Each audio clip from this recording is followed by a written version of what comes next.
Welcome, fans, to a special edition of the Great North Wrestling Podcast. My name is Jack Kilby, Executive Vice President of Great North Wrestling.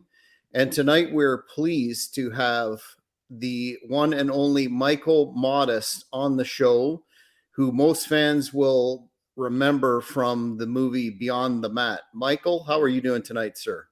I'm fantastic, Jack. Thank you for having me on. Well, thank you for appearing. To begin, I wanted to ask you, being a native of California and growing up in California, what promotion or promotions did you follow that sort of made you a fan of the business? Well, I really didn't follow anything locally. My parents weren't wrestling fans, and I watched Roy Shire's Channel 2 wrestling. That's my earliest memories. Ray Stevens, Pat Patterson, and Pepper Gomez. And the only reason I watched that was because of my uncle. When I would stay the night at my cousin's house, we would always watch wrestling, and also when my uncle would come over, he would frequently say, "Hey, come on, let's go into a different room and turn on my parents' black and white and watch wrestling in there." And it wasn't until I was 8 that I started seeing WWF, wrestling, and man, it got me hooked. And then I looked for everything. I used to watch a lot of World Class on ESPN. They had World Class, and it was just like repeats of like a couple of years, but I didn't care. It was still awesome to see. I would also catch AWA sometimes on ESPN or other channels. It was difficult to see much that wasn't in, it wasn't as easy as it is now to view wrestling all over the place. So yeah, so I guess Roy Shires would be the answer to that question. That was my first wrestling viewing was Roy Shire's company. Big Time Wrestling.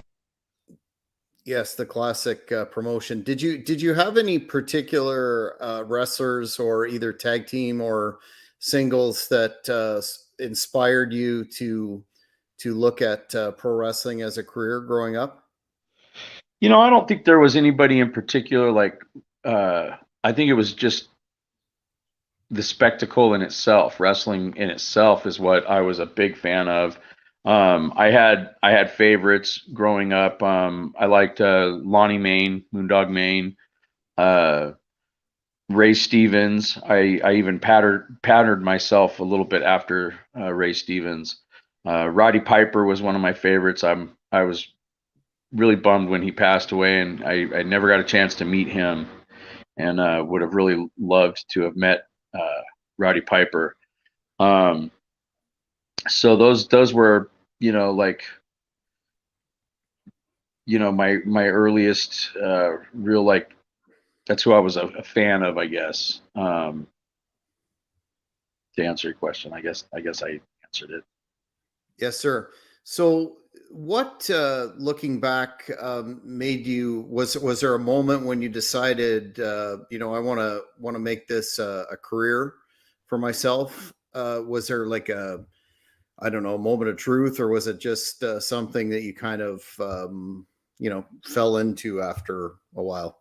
Well, when I was, I think around 16, some friends and we had a backyard wrestling company called the Vacaville Wrestling Federation, and we got money from the Vacaville Team Committee to rent a ring and do these like wrestling shows, and none of us were trained, and everybody could have got hurt at any time, and but things were like, people, I don't know, things were a lot looser back then. I don't think it'd be a harder sale to a team committee now. But yeah, they gave us money to rent a ring, and we just kind of practiced on amateur wrestling mats and tried not to hurt each other, and then I was renting the ring from Jerry Monty, who was a WWE enhancement talent is what they call him now, but I always preferred the term jobber. So he was a WWE jobber, and I started renting the ring from him, and then that's how I kind of got into the business. Was he recognized that with no training, I knew a few things, just from watching on television, and so he gave me a really good, price to come and train down there in Hayward. It was a couple hours from where I lived, and so that was what kind of got me into it. What and I know you have worked as a trainer in the past, and we'll get into that in terms of your experience on that side of the ledger. But how was your training experience back then? Was it old school, as they say, or were they trying to break you? We hear the power plant stories, et cetera, et cetera. So how would you characterize your personal experience training? Well, so yeah, I guess I kind of got jumped into the business. I had started training with Jerry Monty, and the training was not real sport oriented. He would just kind of show you, like maybe an arm bar and maybe this or that. I don't know. It wasn't regimented, like later training experiences with Rick Thompson and APW.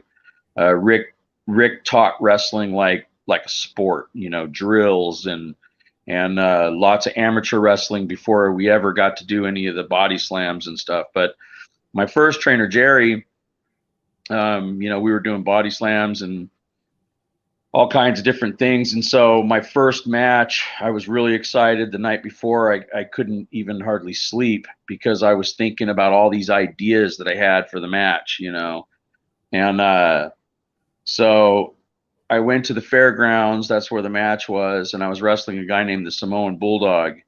And, there was no way to go online and go look at him or anything like that. But I did have a picture of him that Jerry got.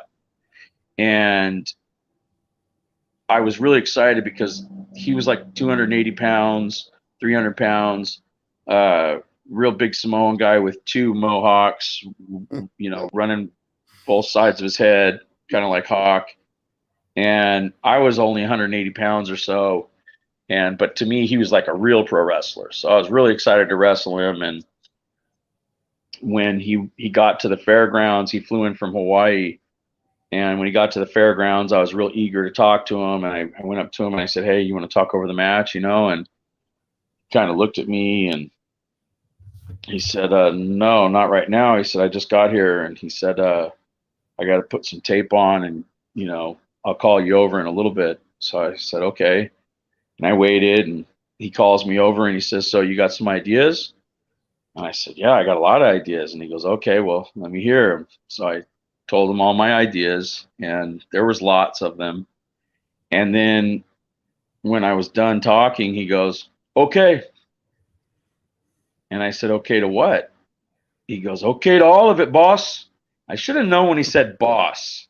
I should have known that there was that things were going to go badly for me. He said, but he goes, "Yeah, we're going to do everything you say, boss." He goes, "I like all your ideas." So I walked away and I was trying to remember what the fuck I'd even said because I was only pitching ideas. This wasn't like I wasn't saying let's do it all. I was saying we could do this, we could do that, and so I walk away feeling pretty good. I'm patting myself on the back, doing the old Barry Horowitz, and then we get in the ring and we go to lock up, and on the lockup he just punches me straight in the face, right in the nose. And my nose just busted open like a tomato.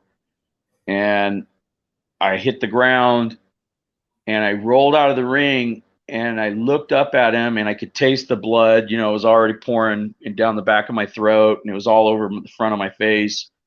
And I looked up at him and he said, "I'm going to fucking kill you, brother." And he started coming at me and I ran. And he was the baby face and I was the heel. So I insulted people on the way out, obviously, because I was the heel, And so I'm running around the ring and people are like cheering him on to come butcher me, basically, and I slide in, and as he's sliding into the ring, I think to myself, I'm going to hit him. I'm going to kick him really nice and easy. So he knows that I get it, man. I know what we're doing here. This is a work, so I gave him a nice, easy kick, and he no-sold it and got up and punched me in the face again. He picked me up and clotheslined me in my face. And then he picked me up and dropped me on my shoulder. Like, I don't know exactly what he did, if it was a body slam or what, but he picked me up in the air. I was pretty much out of it. And I got taken to the locker room by, ring crew and stuff, because I was fucked. And when I was laying on the floor, and when I kind of got my senses about me, I right away, I was like, holy shit, I got to get out of here. Whatever I did to piss this guy off, he's probably going to come and beat my ass some more. Like, he's probably not done. He's probably still angry, So I gathered my shit and got out of there real fast. And I skipped wrestling practice the next week. And then it took me a couple weeks to go back. And when I showed back up, Jerry Monty said, "Oh, hey, all right, you came back." And I was like, "Yeah. What was that all about, Jerry? Like, why did he beat me up like that, And Jerry Monty said, "Well, the next time a 20-year veteran in the business asks you, and it's your first match, asks you if you have any ideas, the answer is no. You have no ideas, and you defer everything to the veteran." And I was like, "Oh, okay, yeah, well, hey, you could have just told me that. I didn't need the whole gangland beat down to join the industry." But that's kind of what that's how I got into the business, basically. Started, I was doing my own little backyard thing, and then I got in there with the big boys, and got my ass handed to me the first time, and then each additional time after that, like, because the other thing, when I got into the business, there weren't a whole lot of small guys. When I first got into it, mostly everybody was big, and most of the guys I wrestled with were, had me by 50 pounds or more, and a lot of them tried to take liberties with me. And I just eventually learned how to protect myself, and my wrestling got better. And I also developed this kind of thing where I just didn't give a shit about getting beat up anymore. I was going to give them some licks too. It was more along those lines, like, okay, well, we can work tonight, or you can beat my ass and you'll go home with a broken nose and a black eye too. Yeah, you'll win the fight, but like, we can do it however you want. And yeah, eventually I ended up being like more of the stiff wrestler. Like, people would actually ask me to calm down, and, hey man, can you take it a little easier, on me in there. These twin brothers, the Ballard brothers, they always joke around about my clothesline, because if you don't bump good for my clothesline, you're gonna bump one way or the other, because I'm gonna take your head off. My clotheslines, I throw them like it's a shoot, and you have to bump properly. You bump properly, it won't be a problem, But if you don't, then you're gonna feel it. And so yeah, I became kind of like a stiffer wrestler, because I wrestled so many guys that were that way to me.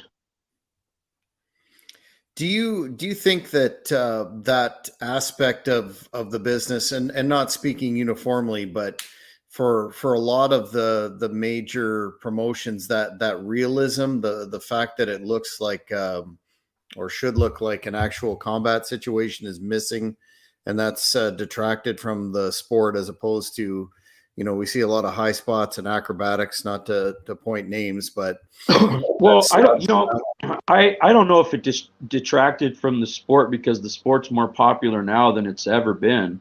So maybe moving towards a lucha libre style product was just a part of the evolution of wrestling. But with All Pro Wrestling and also Future Stars of Wrestling, which I did work with them for a little while in Las Vegas. The idea wasn't, it was basically to give them a menu, to give people lots of options in their professional wrestling. Like maybe one match would be a little comedy. Maybe another one is high flying and more of a lucha style. Maybe you have more of a British style, with lots of fancy chain wrestling, and then you could throw in a shoot thing in a match, or some MMA type guys as well. Noah did that really well. I wrestled with them in Japan, and I think that was the whole kind of concept. Was Noah took took a little of everything to put in his boat, and so I think that was their concept as well, is like, hey, we can have cruiserweights that are flip flopping around, and then we can have a guy like Kobashi, who is super physical and can drop you on the head with the best of them. So yeah, I watched AEW last night, and I don't watch wrestling very often anymore. And one of the reasons I watched was because I knew they were going to do the tribute for right, and for Jamin, and so I wanted to see that, and that whole thing has just broken my heart. His daughters, I pray for them constantly. They're in constant prayers. But that was the main reason I watched, and I was impressed with the show. By and large, it's amazing to me the push that a guy like Darby Allin gets at 175 pounds. And also Jungle Boy, who I'm friends with. I know this guy, and Jack Perry's just a great human being, and I'm so happy the way they're using him, and his tag partner Hook, and then also I'm sorry, the Luchasaurus guy is awesome. A lot of it is spottier than I really like, and honestly, I wouldn't put Darby Allin over the dude that he beat last night. I don't even know what the guy's name was, but he really big, beefy dude, great look. He's got the witch evil lady that comes out with them and stuff. And if I was gonna put Darby over that guy, the match would have been done 100% differently. The match was pretty back and forth, and then Darby beat him flat out. I would have had the guy just whooping Darby's ass from pillar to post, and maybe he gets lucky at the end, when the guy goes for something. Yeah, and he moves and scoops him up or whatever. So I mean, but that's neither here nor there. I still, watched the show. I still enjoyed it, But mostly when I watch wrestling now, I go to YouTube and I look for older stuff. And the things that impress me are small things. It's not, any asshole can jump off of a balcony. All you got to do is have balls and a willingness to hurt yourself. I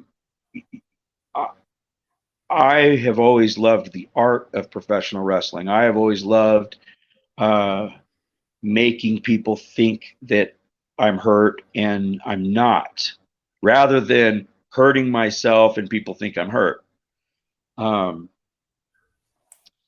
So I kind of forgot my whole train of thought on that, but yeah, that's my whole thing is wrestling is an art, you know. And I remember something in particular that really impressed me early on in my career. I was at All Pro Wrestling and I was watching a VHS tape. We used to trade tapes online, and I had this tape of Dick Murdoch wrestling Bob Armstrong, and you know Dick was kind of uh, roughing Bob up early on in the match, just kind of like grabbing him by the hair, taking him into the corner, not breaking clean, but not really hitting him hard or anything either. Just kind of being a jerk. You know, Dick was being a dick about it, and it was pissing Bob off. And finally, after a little bit of angering, you know, Bob was too pissed off, and he punches Dick right in the face, right in front of the referee. The referee gets on Bob. The way Dick took the bump was the way a boxer would get knocked out. He even straightened his arms like he got knocked out by the shot. And when I saw it, I was like, whoa, did that really catch him? Because he didn't bump. You know, it wasn't a pro wrestling, whoa, you know, he didn't slip on a banana peel. His knees collapsed and then his arms went straight. And then Dick rolled out of the ring and his manager was helping him up and trying to, you know, get him to come to. And when Dick stood up, he reached into his mouth and he checked his tooth. And then he looked at his fingers to see if there was any blood. And you could see him tasting it. And then he spit. And I thought to myself, either he's the most amazing seller in the world, or Bob Armstrong just nailed him. Because I could almost see the blood. The sell was so good, you know. So it's little things like that that I really look for, and that when as a fan, when I'm watching professional wrestling, I'm looking for little things like that pop me and make me go, wow, you know, because it made me a believer. Mm-hmm. And to me, that's what's cool is making people believe in the magic, you know, at least while they're there. And that's what a lot of fans and commentators talk about is the absence of psychology in wrestling. And I've heard you mentioned Future Stars of Wrestling in Vegas, and I've heard the training there not only focuses on the moves and you know, how to put a match together, but the psychology behind it, which seems to be, you're absolutely right. That's what engages people and brings them in, but seems to be somewhat of a lost art in, you know, the Spot Fest promotion, so to speak. Yeah, and the hurry up and get your shit in. You know, and TV's partly to blame for that because producers and directors that are, you know, putting this stuff together and doing the edit and finishing the product and putting the product out there, they don't want to waste any time because the average viewer just has a short attention span now, especially with things like TikTok and I mean, it's okay. So YouTube came out, right? And YouTube, you could watch short videos and this and that. And now TikTok's like what, 10, 15 seconds a pop.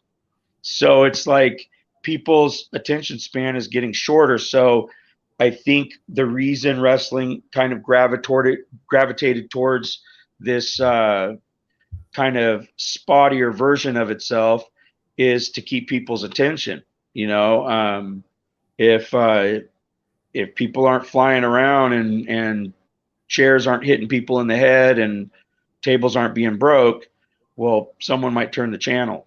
You know, no one. A lot of people don't have the patience to wait for a good story. One of the favorite things that I've ever done, like it's going to sound really goofy because I really loved that I did this, One of the things that I really loved that I did in Japan. Okay, so we've all seen the babyface grab Ric Flair in the headlock. They take him down, and then Rick grabs him by the tights and rolls him over. 1, 2, back to the headlock again, rolls him over again. 1, 2. Now maybe they get up and they do a spot, back to the headlock, boom. Rick rolls him back over. 1, 2. And yet no one's ever won a match that way. No one has ever won a match by being in the headlock on the mat and rolling the guy over, tights or not, and then going 1, 2, like it just never happens. And why a 2 count on that as well? It's almost always 1, 2, and then back to the headlock. So that move always bothered me. It's a time killer and it's a waste of time because every fan knows that the end of the match is not right now. Ric Flair is not beating anybody by rolling them over like that. And so when I was in Japan, I wrestled an older guy,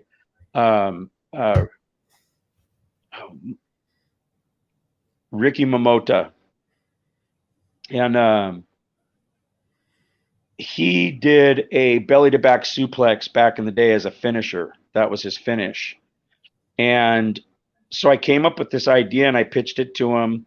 It was a smaller house. It wasn't for television. So Noah gave us a little more leeway on our finishes and stuff if it wasn't televised. So what we did was we worked the headlock, the whole match. He's putting me over in the headlock and I'm rolling him over. 1, 2, back to the headlock. 1, 2, and we get up and do a spot, back to the headlock. 1, 2. And at the end of the match, he's got me going. He's chopped me up and I'm rocking and reeling. He goes to hit me with his finisher. I break it. I kick my legs. I go back down. I switch. I go for the finisher on him. I go for his finisher on him, right? I go to take him up in the suplex. He kicks. He comes back down and he takes me over in an amateur head and arm takeover. And when he takes me over into the head and arm, I rolled him over into the stack, and this time I bridged. So he was stacked tight. I mean, he couldn't have kicked out if he wanted to because I bridged into it, and it was stacked like an amateur wrestling stack. And the fans went crazy for it because they understood the psychology. They understood that I kept trying to beat him with this move the entire match. And the only reason I was finally able to do that was because I bridged into it this time and he wasn't expecting that. And he was stacked too deep to kick out. He was moving his legs, but there was just no kicking out of it this time.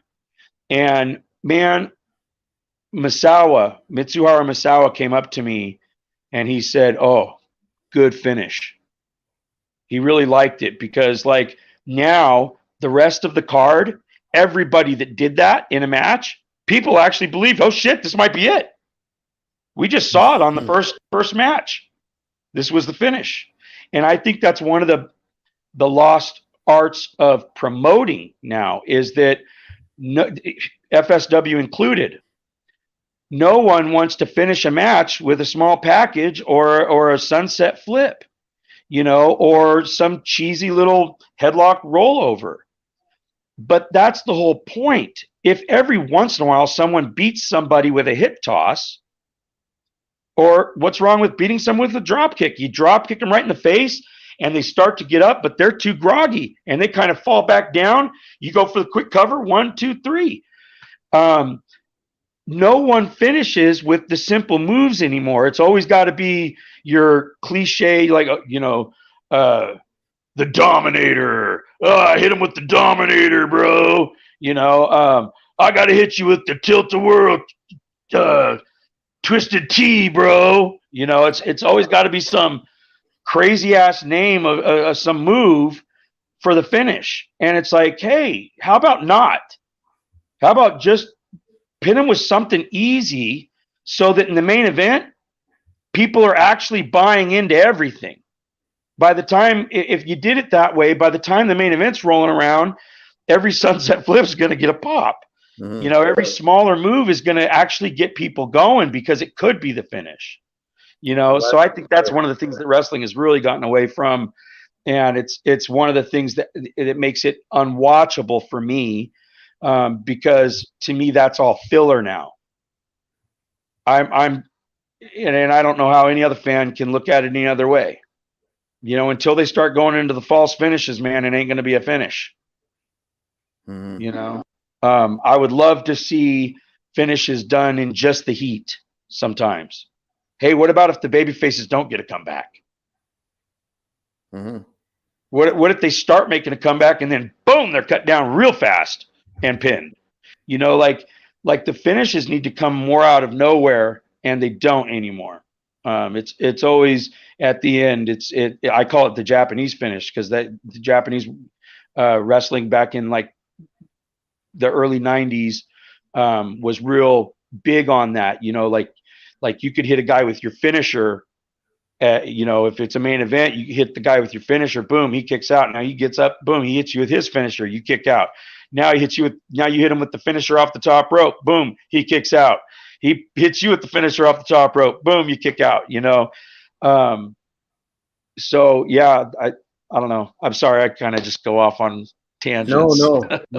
This is fascinating. I couldn't agree with you more. They're really devaluating moves that not much means anything anymore. It's ridiculous. Right. You were signed with WCW during an interesting period. Do you have any memories that stand out from that tenure? Any notable matches or opponents, or just the environment? Well, I'll tell you, man. I loved. So I was contracted with them twice. And both times I was a victim of company politics. The first time I was brought in by Kevin Sullivan and Bob Mould and Ed Ferrara. And Bischoff and Russo came back and they fired me. Then Bischoff and Russo brought me back with Chris Daniels on a tryout that they also turned into an angle with Big Papa Pump. And we got signed there as well. And man, both Sullivan and Bischoff, both of them had really big plans for me. Sullivan was going to put the cruiserweight belt on me, which is why I beat Prince Iaukea in the non-title match. That was supposed to be a title match. I was going to be like this unknown guy that wins a belt out of nowhere, kind of like Rocky Balboa kind of thing. And that was Kevin's idea. And then when I got to South Padre Island that day, I found out that Kevin was fired and that Russo and Bischoff had come back and that the finish had been changed. It was no longer going to be a title match, and I was supposed to lose. And Terry Taylor and Mike Graham were high on me, and they loved that I wrestled, that I actually knew how to wrestle. And so they changed it back to me going over, but it being a non-title match. And I'll tell you that match in itself was just such a great experience. One, I got to travel with Chris Candido, who I really loved. Me and Chris got along really well. In fact, Bischoff's idea for me was going to be for me and Candido to be tag partners, and we were going to be Scott Steiner's minions, like his mini-me's. We both had the blonde hair, and we were both short, stocky, buffed guys, with Scott being the tall, big, buffed guy. And we were going to be like his mini-me's and run around and do bad things that he tells us to do. And I thought it would have been awesome. You know, what a great gimmick, and what a great time that would have been. But unfortunately, WWE bought the company, and then I was put on hold for almost a complete year, where I was allowed to still wrestle indies and stuff, and I was still being paid. And I was one of the last rounds of people cut when WWE was, controlling that company. And then eventually they ended up just closing it altogether. But my match against Prince Iaukea, it was really interesting because I was bummed when I got there and I found out what was going on. Obviously, I knew it was going to have a big impact on me. And then when I found out that I was still going over and that it was going to be non-title, I thought, well, they're not burying me, so maybe when Bischoff comes back, maybe I'll still have a job, And before that match, I had really been dieting, and I was in really good shape. And after the match, I went upstairs and sat on my balcony, and I ate a large pizza, pepperoni and olive, and I drank a bunch of beer, and I sat on the balcony of my hotel room and I watched Hulk Hogan and Ric Flair wrestle on the beach right below my balcony. And I thought to myself, this is one of the greatest nights of my life. I just felt like on top of the world, even though my career with that company I knew was shaky because of the management change. I didn't care. It was still just like a perfect night, even wrestling the artist, Mike, he and I stiffed each other in that match quite a few times. And it was mostly him, honestly. I'll be real. I was giving receipts. He was the crowbar. He was the one throwing potatoes. And it just seemed like everything he was doing to me, like if there was a way to throw a little cheap shot in there, he was. He went to cover me on one of the covers and he elbowed me in the face on the cover. He just went boom and got me right in the face. And there was a point where I'm punching him in the corner. I'm giving him the 9 count, and then I jump down. He stumbles forward, and 10 is a chop, right? And so I'm giving him the punches, and I connect on those. I always connect. It's punches to your forehead. Christ, come on. You can't take that. Like you're a pro wrestler, you can't take that. So I'm hitting him, and as I'm hitting him, every time I'm hitting him, he's saying something. He's going, "You stiff fucking prick, motherfucker." He's, calling me out basically. And I hopped off him and I go, "Dude, stop bitching." And I gave him the chop for the 10. But I mean, that's how the match was. The whole match, like, was just I picked him up in my finisher and he tried to get out of it. He kicked his leg over to fuck it up for me, basically. And or maybe I'd give him the benefit of the doubt. Maybe he didn't know exactly what the move was, and so he thought he was supposed to kick his legs over. But I told him when he kicked his leg over and I was losing my grip, I told him, I said, "Bro, I'm going to drop you on your head."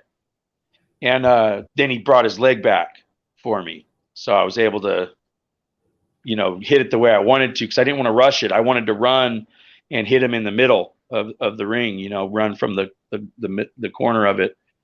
So, yeah, but I would say every match that I had in WCW was a great memory because I was being used well, both times I was there, they were putting me in a good spot. Just unfortunately, it just wasn't meant to be, because both times the company switched on me. So that's life in the big city. And luckily there was Japan, after that. We've got a fan question here. Tom wants to have me ask you how you liked Eddie Bear Ferrara as a writer. Ferrara as a writer. So Ed Ed and Russo are more Hollywood, and their writing can be more liberal that way. But Ed is still a wrestler, and that's what a lot of people don't know, is that Ed Ferrara actually was a wrestler. He trained down with Vern Langdon down in Los Angeles, and that was the first time I ever met Ed. Was I had gone to the Cauliflower Alley down in Los Angeles, and I had stopped by Slammers to to meet everybody. And little did I know that years later he would be a writer for WWF or WWE and then WCW. And I have a lot to be thankful. He's the one that gave me that shot. He's the one that brought my name up to Bob Mould and Kevin Sullivan. And a lot of the writing that he did that was a little wilder, you got to remember it's guided by Russo, so Russo was still like the head writer, and so when the head writer doesn't value professional wrestling and doesn't think it's a sport and stuff, then you kind of have to, if you like your job, you have to present things that he's going to like. He didn't even think the belt was important. That's why he threw it on David. I'm sorry. From the Scream movies, David Arquette. Arquette. Yeah. I couldn't believe when he said that. When he said that the belt wasn't important, I said,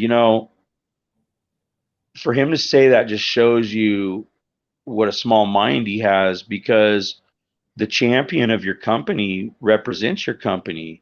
So your champion should be selling more merchandise than pretty much anybody. He should be selling more dolls, more whatever it is he's got, lunch boxes. They should be selling heavily, and your company should be doing better because of your champion as well. For example, I think WWE was doing pretty good when they had The Rock as champion. WWE was doing really well when they had Stone Cold Steve Austin as champion. They did great when they had Hulk Hogan and the Ultimate Warrior as their champions. The company was doing better. Houses were sold out. Merchandise was selling out.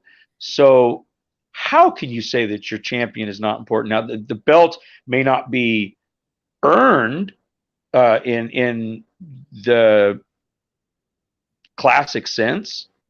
The belt is given, but it's given for certain reasons usually, and one of those reasons is because you've got a look that the company thinks will sell tickets and draw interest, yeah, so I'm not going to go on too long about that, but I mean, yeah, for him to say that, it blew my mind. And but Ed Ferrara as a writer, I think Ed was a strong writer.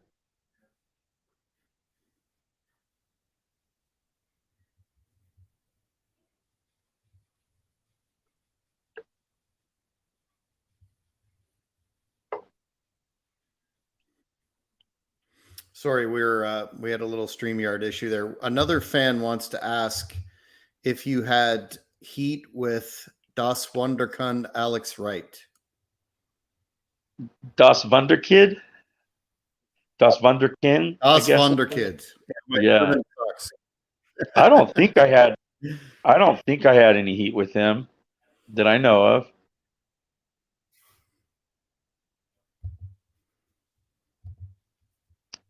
There was a guy, and I just saw him actually on AEW not too long ago. Gosh, what was his name? It's almost like Kid Rock. Gosh.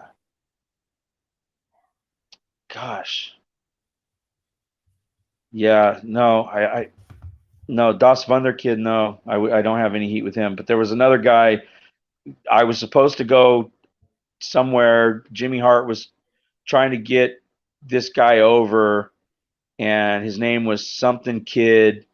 Oh, it's going to drive me crazy because it'll come to my mind after we're done with this interview. And he was kind of like a kid rock gimmick kind of thing. And they wanted me to do a job for him. And this was, like early on. This was when Kevin Sullivan was bringing me in, and I refused. I was like, no, I'm not going to come in for a tryout and do the job. No, if I'm getting a tryout, I'm going over. So that was the only thing I could think of. It's driving me crazy. I can't remember that guy's name. Kid Cash? Yeah, Kid Cash. Yes, thank you. Yeah, that was his name, Kid Cash. Yeah, and so I just saw him on AEW, and he's still wrestling as Kid Cash. And I thought, man, when you're 40 something years old or whatever it is, you got to get rid of the kid part, dude. Like, just be Cash, bro. Like Maybe Cash. fully grown adult Cash or something. Yeah. Yeah. To circle back to your time just briefly, the Great North Wrestling Podcast is a Canadian centric podcast, and we know you had a run in Stampede where you were the international heavyweight champion. Do you have any quick memories of your time in that territory for our Canadian fans? Oh man, it was so wonderful. I got to stay at the famous Hart Mansion. I met Stu Hart the first day I got there. I got to see the dungeon, the famous dungeon. Walking into the great room, it's like a living room, but it's a great room because it's so big. There were pictures of all the kids, and they were like really nicely done portraits of all the kids. And so it was really cool to walk in there and see Brett and Owen and everybody up on the wall like that. It was really, gosh, I don't know, a milestone in my career to go there. I got to wrestle Bruce Hart 5 nights in a row, and I'll tell you a funny story. The first night I wrestled Bruce, I was taking it real easy on him, because he's an older guy, and I was trying to show him some respect. So I was being nice and light. And at a point, we were in the corner, and I was, just kind of giving him a little bit of heat, and he flipped it around on me, and he kicked me in the balls like as hard as he could. And I gave him this look. I know it must have just been shock because I couldn't understand why he just kicked me in the balls so hard. And it was the toe of the boot as well, so it hit me like right in my taint. Like it hurt bad. And I went down. I grabbed my crotch and I went down, and he went to grab my feet and spread my legs to give me another stomp to the groin. And I was like, fuck that. Now I'm not trusting you anymore. So I rolled out of the ring. I kept my legs together and I rolled out of the ring. And I was like, dude, all I could think was, I'm going to fucking give you a receipt now, old fella. Like, I don't care. You might be the Hearts, you might be one of the Hearts, but you just kicked me in the balls. And I'm going to show you right now that I'm a fucking professional. Watch this. So he comes over and I fucking boom, I punched him in the face. I didn't hit him in the nose because I didn't want to fuck shit up, but I gave him a good one in the side of the face. And when I hit him, he went, oh, and he went, yeah, okay, all right. And then I threw him in the ring and I started fucking nailing him, and everything I did was solid after that, real solid. And in the locker room, I asked him, I said, dude, what did I do? Why did you kick me in the balls? And he said, well, you were disrespecting me. And I said, disrespecting you? I said, well, how was I disrespecting you? And he goes, you were treating me like an old man. He goes, you weren't fucking hitting me. He goes, you were touching me real light. You were being really easy with me. He goes, that's disrespectful. And he goes, then did you notice once you started fucking nailing me because you were pissed? He goes, did you notice that's when the people started throwing cups and paper and shit?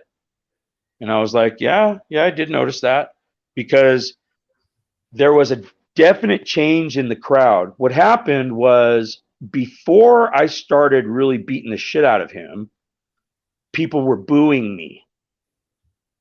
After I was beating the shit out of him and they saw when I would hit him, they saw the sweat flying and they saw the welts and they could see the impact. Once that started happening, they were no longer booing me. They were saying, I'm going to fucking kill you, you piece of shit, you fucking piece of shit, California. Like, all these really nice Canadians were really getting very angry with me. And it was because they saw that whether wrestling's real or fake, what they were seeing right now was real. What I was giving to them, especially on the floor, was legitimate. And Bruce Bruce at a point, Bruce says, throw my head into the post. So I threw his head into the post and he fucking hit his head on the post, man. And he had a cut when he hit his head on the post. And either he used a blade really quickly or he got it the hard way. I'm pretty sure it was the hard way, because it had a knot, where he hit it, and it was cut and he was bleeding good. And then for the rest of the nights, every night, all I had to do, because he would super glue it, and then I would just punch him really hard in the head and knock that super glue loose, and his cut would open back up. So it was really very believable fights. When I'd start pounding on his head and the people didn't see no blood, and then all of a sudden I keep hitting him, and then after like the fourth or fifth time, now blood's starting to come down. uh, People were very pissed. They didn't like that, and I had a great time. Interesting. People always talk about socialized medicine and how you have to wait in Canada and all this bullshit. So the next morning, I was peeing blood, and from being kicked in the balls, and so I called one of the guys that was kind of helping me out, and I asked him if he'd take me to the hospital, and he did. They took me to the hospital, and they checked me out and said that it should stop within a couple of days, and they didn't see any ruptures or anything, and so I was seen immediately that day. There was no waiting. It's a triage here in Canada when you got a serious injury like that. You usually, hopefully, don't wait too long. Yeah. A lot of the fans have we'll get to Beyond the Mat in a minute, but a lot of the fans are interested in your time with APW when you were a trainer, and the gym wars concept, and your relationship with the late Roland Alexander. Do you have any memories of those issues? Oh, lots of memories of APW. I loved APW, and I was diehard. It was my life at a point, and it was supposed to be partly my company. Um, when I went there, it was me, Rick Thompson, Roland Alexander, and a guy named George Myers, which most people don't know. George was all the money behind APW, and George had a used car lot, and so I I did everything for that company. I trained. I tried to book shows. I did all kinds of things for that company with no money or very little money. And eventually, Roland started paying me. And when the company started bringing in more money, I started getting a little paycheck and stuff. But what happened was towards the end, when I finally got booked with Japan with Noah. I had come back from a tour, and this was how the falling out happened between Roland and I. I had come back from a tour of Japan, and I had a match that night in Vallejo. So I got off the plane and went to the show, and I was sick.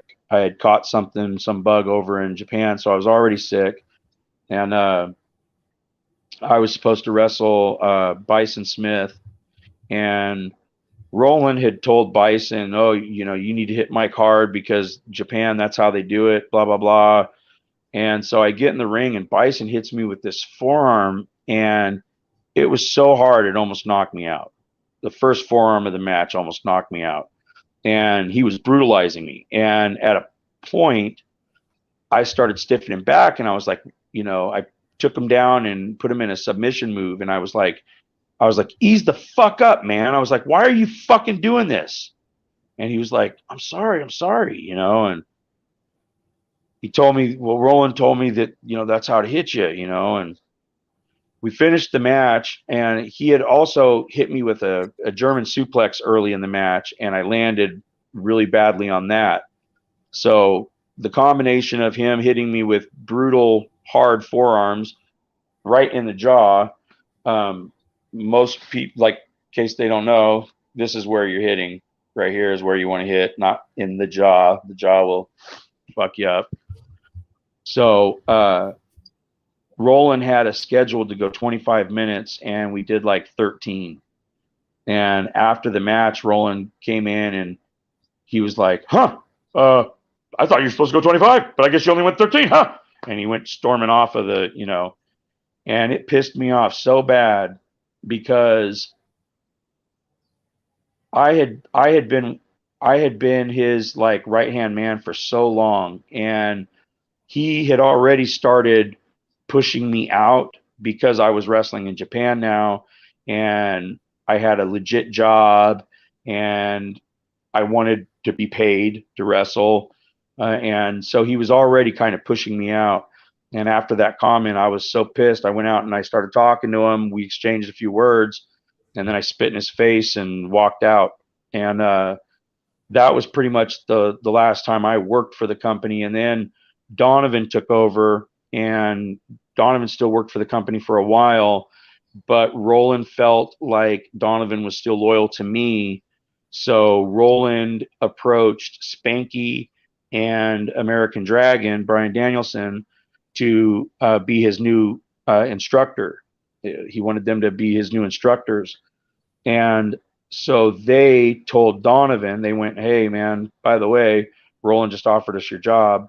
So Donovan quit. And then that's when we started Pro Wrestling Iron. Donovan and I still needed a place to train. We were both working in Japan now, so we still needed a place to train, and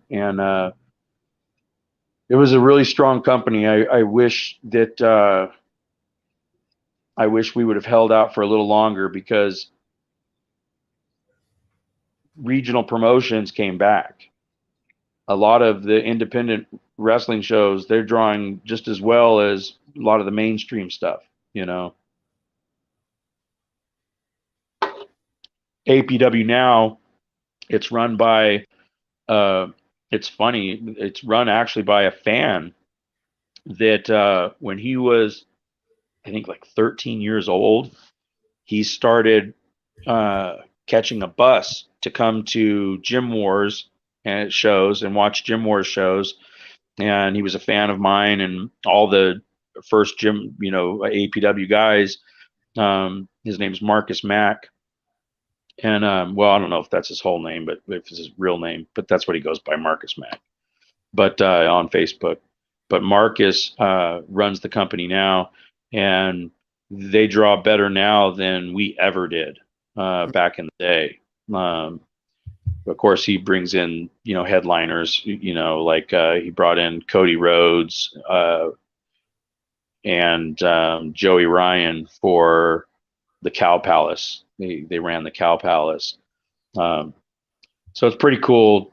I know Roland would love to know that his company is in the Cow Palace, and that it draws well and that it's still running. Before Roland died, thankfully, he and I were on talking terms again, and I had spent time with them, and we were friends again. So that was nice, because I sure would have felt horrible if if he'd have passed and we'd have never fixed that. Yeah, definitely. Life short. Now, a lot of the fans of the Hannibal TV are interested still in Beyond the Mat, and Hannibal did a review, I believe it was about a year ago, of the film, and it's really taken on an iconic sort of status in the internet wrestling community. What I'd like to ask you about your involvement in that, aside from your match with Tony Jones, who we had scheduled to come on the podcast. We hope to get him back again. But what was that backstage environment like in the height of the Attitude Era? And it seemed like you really got over with the execs, especially your finisher. And were you surprised that there appeared to be some momentum for both you and Tony after that, and then it didn't exactly turn out the way that you thought it would? No. So interestingly, I was very skeptical of my tryout. I had so many tryouts with WWE, and I know the way the tryouts go. Here's how they go. Or how they used to go. I haven't had one in a long time, so I shouldn't say this. But here's how they used to go. If you have a tryout, they'll tell you have 10 to 12 minutes, okay? And then about an hour before you go out, they'll tell you, hey, you only have about 5 minutes. And then up in the gorilla booth, they'll tell you, hey, you know what? We're going to cut that to about 3 minutes. And then when you get out there, they cut it right back to about 2 or 1.5, okay? So that's the way tryouts work with that company. And when Beyond the Mat came along and Barry Blaustein said, hey, we want to, we're going to get you this tryout, yada, yada. I said, well, I'm not interested in doing it. Cause I'd already reached a point where I was just tired of like bullshit. And I just started asking for what I really wanted, or I just wasn't interested in doing it. And so I told Barry, I said, I'm not really interested. I've had a lot of tryouts with WWE and I know the way it works. So I'm not interested in doing a tryout with them unless I get 10 minutes guaranteed. If I can get 10 minutes guaranteed, then I'll do the tryout. But other than that, no, I won't do it. So he went to them and they said, yeah, you can have the 10 minutes for the film, blah, blah, blah.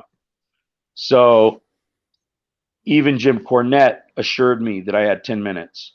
And then Tony and I, we go out there and they did the same thing. Gorilla room. They start telling us, oh yeah, you guys, we're going to have to cut it short. Probably going to be about 5 minutes, And in my mind, I'm thinking, you know what? Fuck you. I was told 10 and I'm taking my 10 because I don't give a fuck. I'm not even trying to get a job anymore. This is for a movie. And I already knew that WWE was never going to hire me. Vince didn't like me. I wasn't big. I wasn't tall. I was shorter than Coco Beware.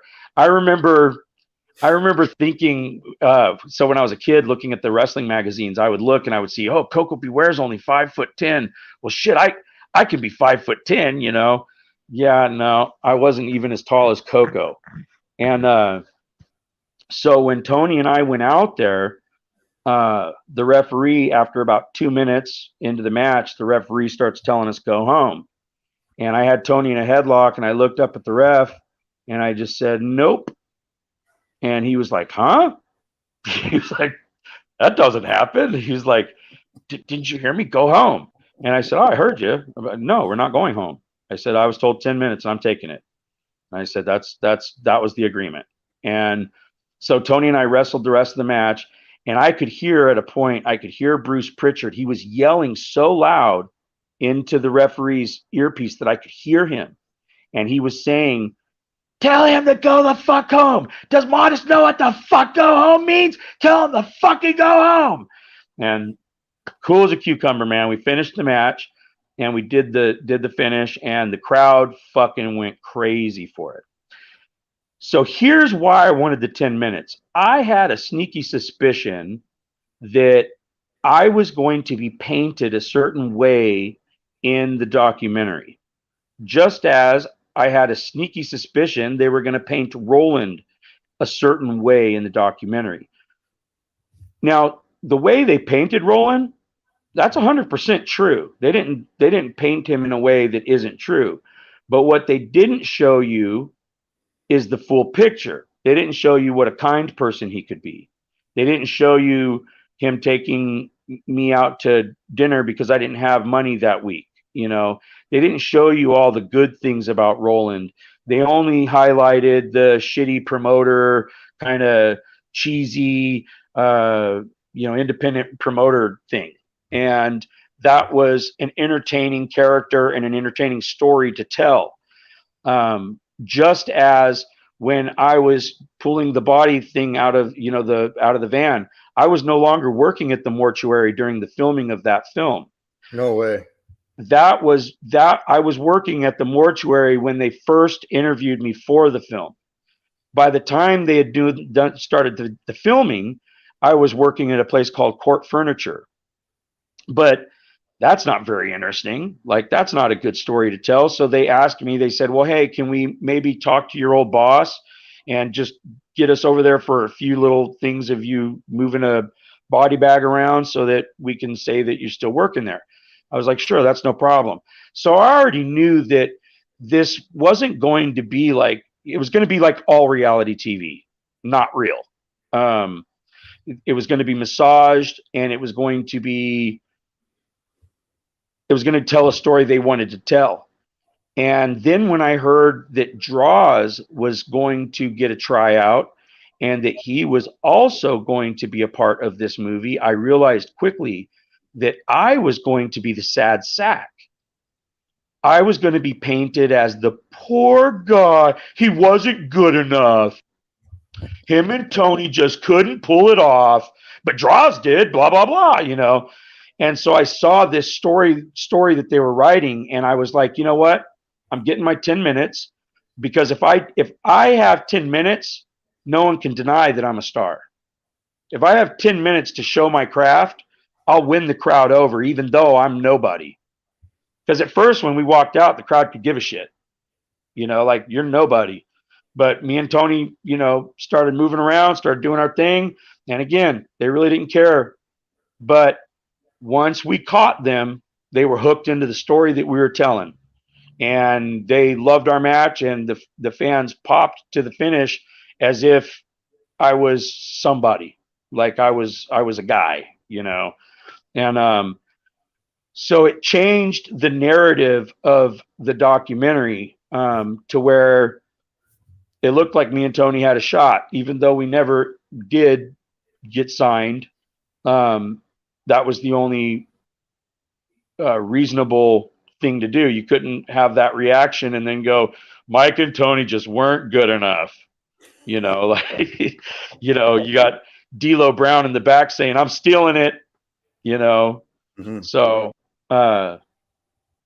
yeah. And I loved being a part of the movie as well, because everyone in the industry now knew who I was. So, for example, one of the big guys that I really always admired and loved to watch wrestle was King Kong Bundy. He was one of my favorite big men. One was his name, King Kong Bundy. It just sounds like a bad dude, man. And his look, he had that stereotypical bully kind of look, you know. Um, A walking and condominium. what's that? A walking Yeah, condominium, as Gorilla used to say. 100%. And so I went and I wrestled a show back east somewhere, and King Kong Bundy was on the show. And when I was walking in the locker room, I was thinking to myself, man, I want to go up and shake his hand. I can't wait to shake his hand. I hope he doesn't think I'm a fucking mark, you know, because like I am. I'm a mark for this guy, you know. Like I've really liked him my whole life, and so I'm thinking about all this, and as soon as he sees me, he goes, Mike Modest. He goes, holy shit. So like he already knew, he had already seen the movie. And so he came up and he was laughing. He shook my hand, and I was like, "Oh wow, this is so cool that this guy that I've put up on this pedestal already knows who I am, and he's funny as hell." Like people that don't know him, Bundy's a really funny guy. He's got a great sense of humor, and he told me real serious. He gets a real serious look, and he goes, "Mike, can you do something very serious for me?" And I was like, of course, man. What, you know, what do you need? And he goes, when you see Roland, would you tell him that he really inspired me? And I was like, yeah. How did he inspire you? And he goes, oh, his diet advice. He goes, the no eating of French fries. He goes, yeah, that's valuable stuff. And he starts laughing his ass off. He's like, I'm gonna start giving people diet advice. He goes, it's my new thing. He goes, I'm gonna be King Kong Bundy, the dietitian. He goes, you know, like Awesome. so. Also, Terry Funk from that movie.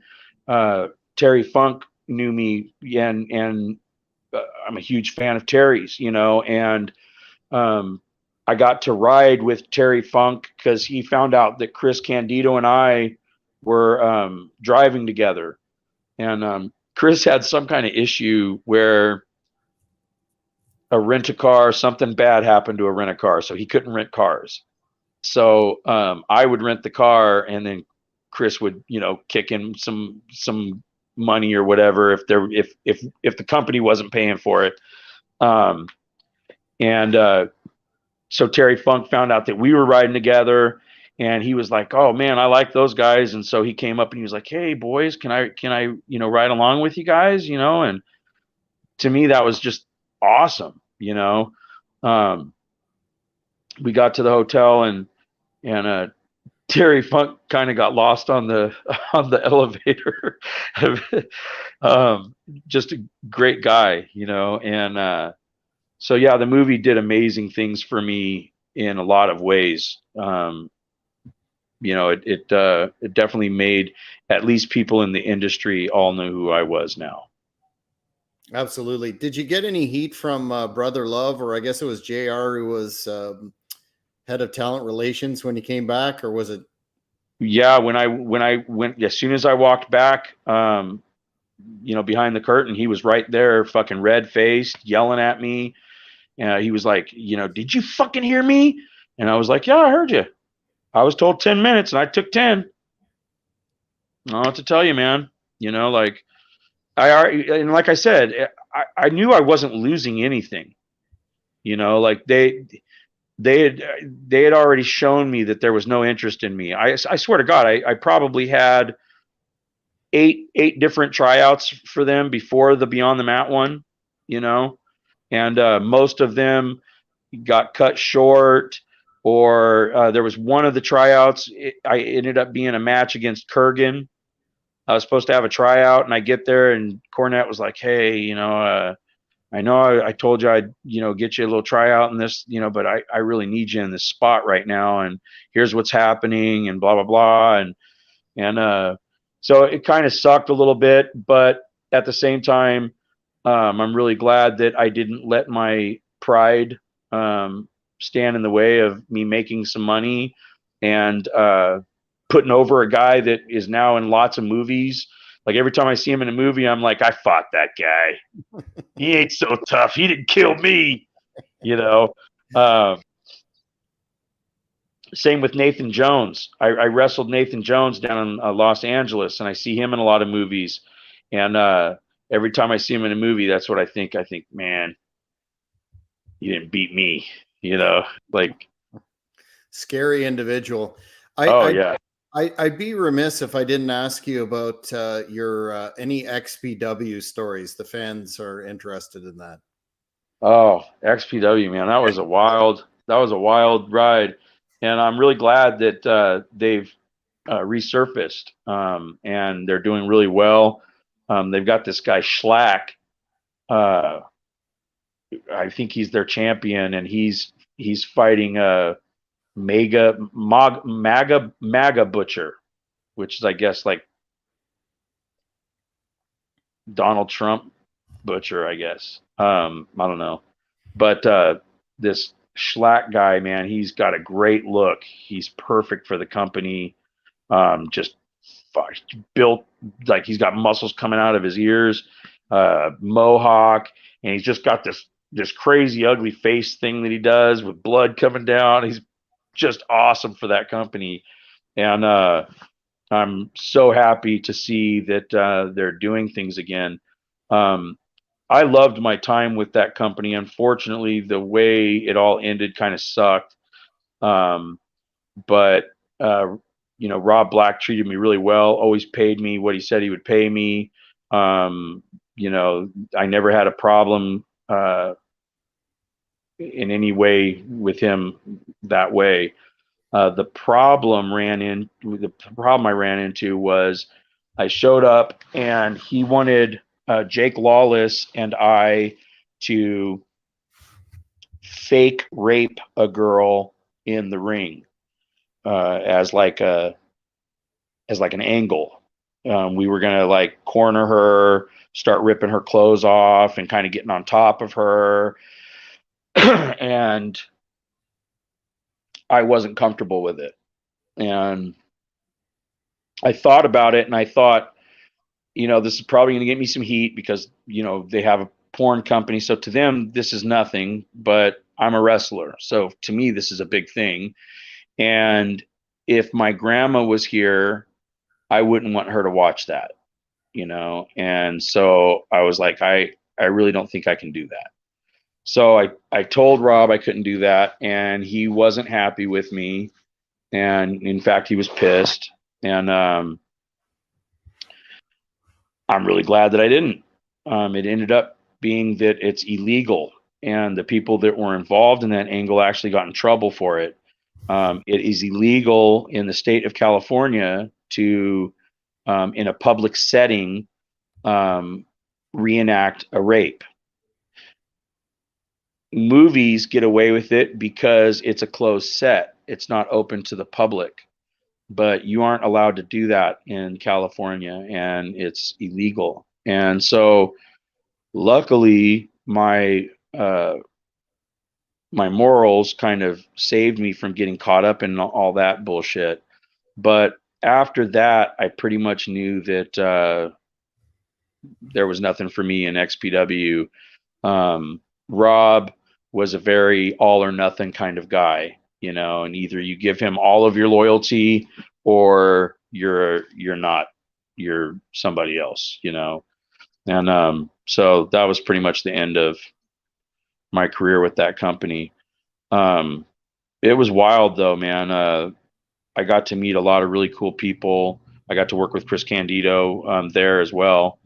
Um, Sabu, I met down there. And then, of course, one of my students, Vic Grimes, was a big star down there. And he's, did the big famous fall off the scaffold and almost die. And, he called me from the hospital room after all of that, after he fell off of that scaffold. I was really shocked. He called me from the hospital room and he told me that I was right. He said, Mike, you were right. All the times you told me you were right. Because I always told him to not be doing that shit. Like if that's the only way you can get a crowd to react, is by jumping off of something really high, well, you're not going to make it long in this business because eventually that's going to hurt you. You better know how to, do some actual wrestling and tell a story to get to get a reaction, because that's where the money is. That's where longevity is, you know. Since you Yeah. since you brought that up, a lot of fans, myself included, consider that. I mean, people talk about the Foley bump off the cage. I consider that by far to be the most dangerous bump a Oh, wrestler ever taken, that's at least been on TV. Did yes.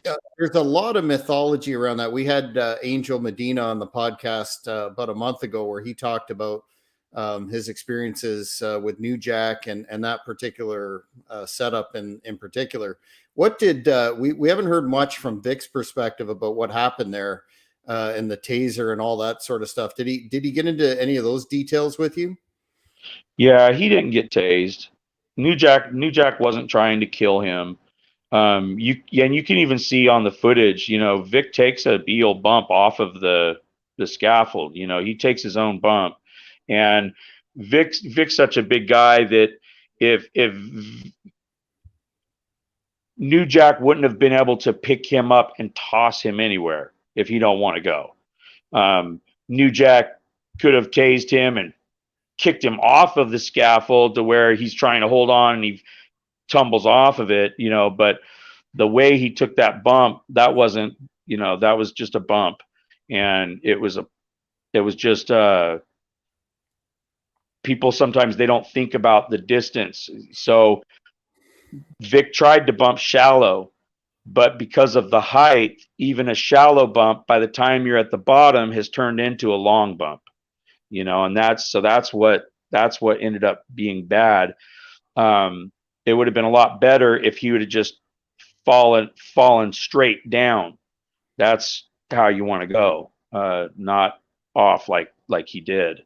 But yeah, there was no New Jack was definitely crazy. Don't get me wrong, he was a crazy individual, but at the same time, he was still a professional as well.